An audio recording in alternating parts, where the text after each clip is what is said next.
what happens with the Callaway mini driver if I put a heavier weight in there. So this is the Callaway ELYTE mini driver, and it's lovely. It's like a really big 3-wood. It's 13.5 degrees, and this is a stock stiff shaft. This is the DENALI charcoal 60 grams 6.0, which is stiff in its standard settings. So I've got the weight in the back here, just in the middle. You can put it in the toe, you can put it in the heel, but this thing looks really, really good. We've got a bit of a curve in the sole there, so we can kind of like sit the club on different points if you're at different heights, which kind of makes sense. I did kind of prefer the idea of the PXG one being a bit flatter, but hitting it off the deck so far has been all right. But let's get some shots with the standard weight in there. Nice. I've already got some shots on there as well because I've just done another video comparing it to the PXG. That was a little bit skinny, so a little bit low on the face. So 260 carry turns into 256.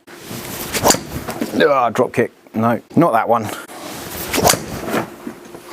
It feels nice. Now, in its raw form off the shelf without messing around with anything, I would expect it to just hug the left-hand side a little bit for me because I tend to overdraw the ball a little bit. I'm just going to play around with a heavier weight there to see if I get different ball speed, if I get different launch, different height. But I would like to go heavier in there and get this weight on the toe just to encourage it to lean to the right a little bit more. But I'm going to do that in a later video because I'll also put a different shaft in it. But if we take this standard 5 gram weight out of the front, we take that bad boy out, and I'm going to go to the extreme. I'm going to put a 14 gram weight in there.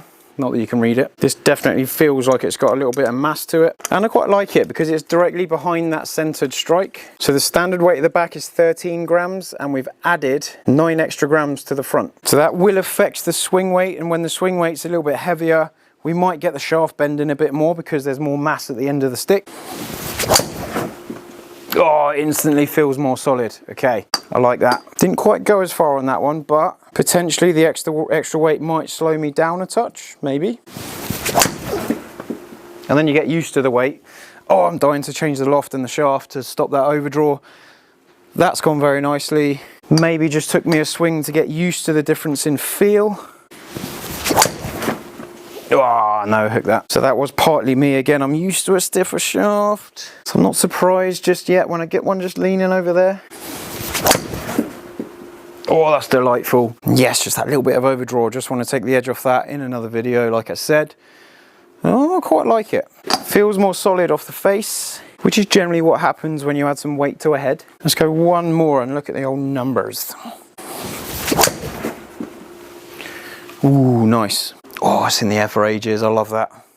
Right, and the anomalies to take out. That 249 is just sitting there. It came a bit lower off the face. And I've got 225. You can go away. So the peak height's largely the same, 100 feet against 99 feet. The angle of descent is a little bit steeper with the 5 gram weight in and a little bit shallower with the 14 gram weight in. Just ball speed wise, did I get more ball speed? So I've got more distance. I've got more carry in there. Okay, so possibly because that spin's dropped. When we're over 3,000 there, we're kind of spinning up and resisting into wind.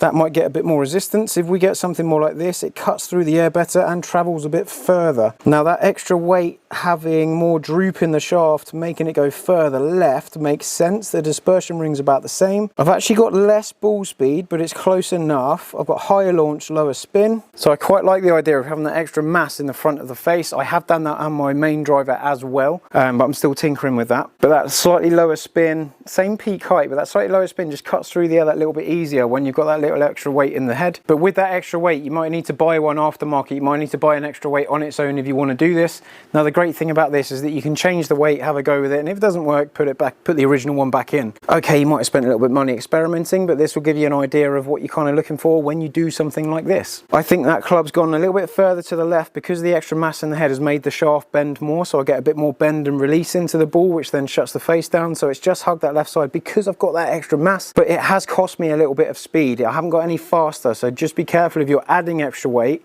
It could potentially just slow you down a little bit, and that's possibly why they have that 5 gram weight in there, because the overall balance of the club is designed to do what it does. But if you want to tinker, by all means go ahead. Let me know in the comments how you get on.